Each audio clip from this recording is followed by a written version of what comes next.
Tapos sa may mga urinary tract infection. Okay, kung ikaw sinabihan ka ng doktor mo, ikaw may UTI ka. Tapos, nagkataon wala ka pang pambili ng gamot. Ito ang home remedy na pwede sa kabayan. Or kung ikaw nasa malayong kami, kagaya na nasa baryo, malayo sa kabihasnan, ito ang pwede mong gawing remedy. Kumuha ka dyan ng parsley kung meron kayong tanim na parsley dyan. Okay, ito. Sobrang bango nito kabayan. Ayan o. At, okay, kumuha ka ng bawang. Pitpitin mo yung bawang ha. Yan, dikdikin mo yan. At huwag mo nang tatanggalin yung balat. Okay? Alam mo kasi itong natural antibiotic kabayan na malaki ang naitutulong na, lalo na sa inyong mga bato. Okay? Alam naman natin itong parsley, natural diuretics ito. Kapag sinabing diuretics, pwede yan ang mag-flush out sa inyong kidney at bladder para dun sa mga bad bacteria na yan na nag-cause ng inyong urinary tract infection. Potent antibiotic kabayan, simple lang. Paano gagawin? Ayan, ilagay mo sa pagpapakuluan mo. Depende kung ano available dyan sa bahay mo. Okay? Maglagay ka dyan sa 1 litro, konti lang kasi gagawin ko, inumin ko ngayon. Sa 1 litro kabayan, kumuha ka ng parsley ng 7 pieces o kaya 5 to 7 na tangkay ganito. 5 hanggang 7 piraso. Mga 500 ml lang ilalagay ko dyan.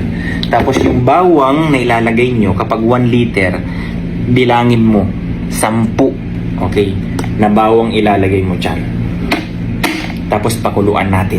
May napakuluan na po natin. 8 to 10 minutes po pinapakuluan. Ngayon ang tanong, kailan ba iti-take, sir? Pwede nyo i-take before, during, or after meal. Siyempre, considera din natin yung mga kababayan natin dyan na merong hyperacidity o yung mabilis o malakas mag-produce ng acid ang kanilang stomach. Mas mainam po na i-take nyo ito after meal. Okay? Itong inumin nito kabayan, marami po ang nagsasabing mga studies. It aids in the digestion and potentially reduce any potential digestive discomfort. Lalo na yung nanggagaling dyan sa garlic. At hindi lang yan, nabanggit po nila sa kanilang studies na itong kombinasyon ng inumin na ito ay maganda din for detoxification. At the same time, good for cleansing. Dahil nga ang puntirya natin ngayon ay pagdating sa bato at saka sa bladder natin para ma-wash out lahat yung mga pathogenic bacteria dyan na nagkukos ng inyong urinary tract infection.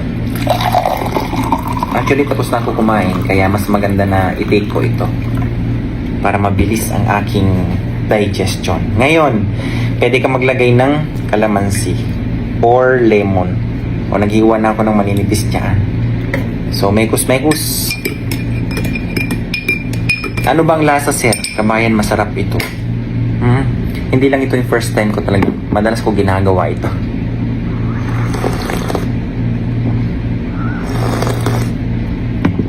Ito kabayan, sa totoo lang gusto kong magpataba.